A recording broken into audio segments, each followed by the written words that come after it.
So many home studio producers just pull up drum loops and call it a day, and if you're doing that, you are missing out on so many cool opportunities to crush your drum game. So in this video, I'm going to take this instrumental production with this drum loop right here, and I'm going to show you how I take that drum loop and turn it into a fully custom drum part that sounds significantly better. Let's do it. All right, so the very first thing is, here's just that drum part by itself. I literally just found this loop and pulled it in, and there you go. So I'm gonna go ahead and mute that, and we're gonna go ahead and start from scratch. So the very first thing I'm gonna do is pull up a bunch of just empty tracks. We're gonna do like 10 different MIDI tracks. And the reason I do this is because I know I'm gonna be using a lot of different tracks. I'm not necessarily sure from which library I'm gonna be pulling them. I'm gonna go ahead and start with battery though, because that tends to be a good place to start for me. And where I'm gonna start almost always is with the kick and the snare, and then from there we'll start filling things out a lot more. All right, so I got battery open. Let's go ahead and find a kick that we like. And a lot of this is finding a lot of bad kicks and filtering them out. Okay, so something like this. Got a little bit of a thump.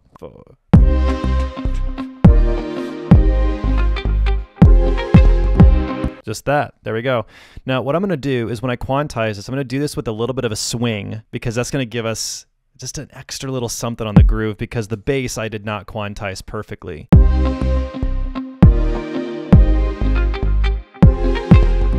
There we go. So it's that last 16th note that we kind of get that. So this is kick 1. Now what I'm going to do is I'm going to find another kick that's going to complement this. And this is really the true secret to getting your drums sounding awesome, is layering your kicks. So what I'm going to do is I'm going to find another kick that I feel would complement this.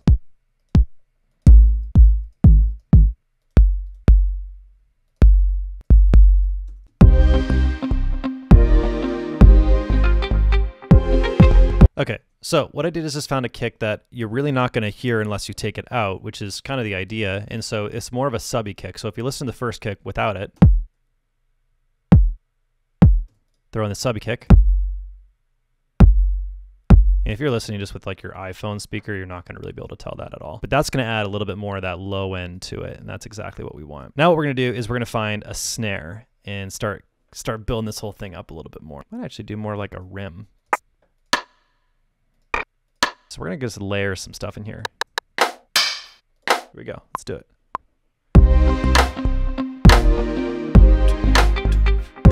So we're going to call that just like a rim. And here we're going to...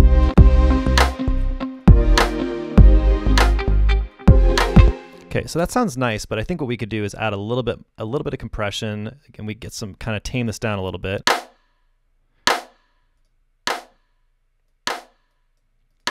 The next thing I'm going to do is add a little bit of overdrive to this.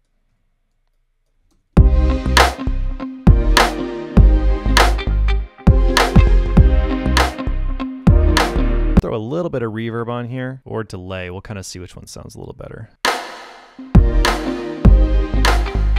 I think it'd be kind of cool to add a subtle little bit of reverb or delay on here. So I'm going to do this as in the means of ascend here. Let's do a bus. And we want to do a dotted rhythm, so like dotted 18th and dotted 16th.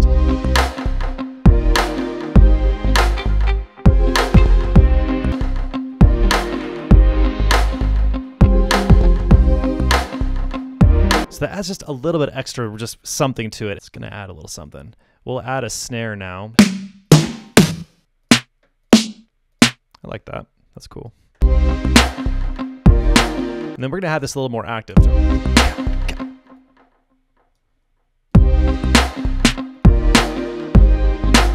And notice I'm kind of putting this off the beat a little bit. All right, let's do hi-hats. Let's get some hi-hats up in here. I think I want to go with more of like an acoustic sounding hi-hat. And one of the ways I'm going to do this is with Butch Vig drums, because Butch Vig is just dirty. So what we're going to do is like this kind of groove that's... A little bit of a authentic performance there. Add a little bit of a swing on these. I mean, this already sounds so much better. Let's like add some tambourine up in here. Nice. I'm not even gonna quantize that. Just gonna keep it raw. Let's do some more hi-hats here. I think we need to get some more hi-hats. Let's show you guys how drum synth sounds. Let's add a little bit of extra something. Blend that in a little softly. Nice, I dig it. All right, let's add some reverse stuff in here just to kind of add a little something. Right there, heck yeah. Heck yes, there we go.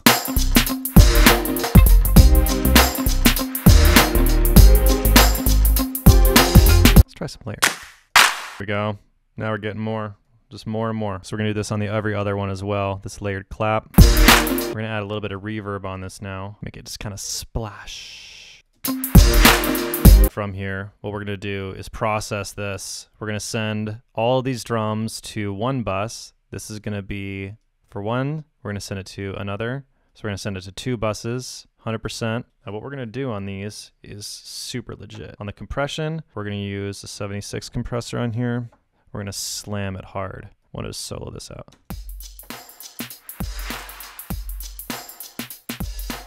All right, so that's like super heavy. Boom, so that's gonna make that sound way more fat. And then the distortion, we're gonna use some Sound Toys Decapitator. Let's turn this guy down. So obviously that's super crunchy. Put them all together.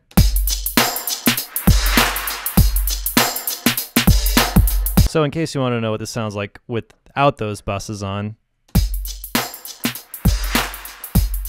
with them on. So by way of reminder, this is what it sounded like before.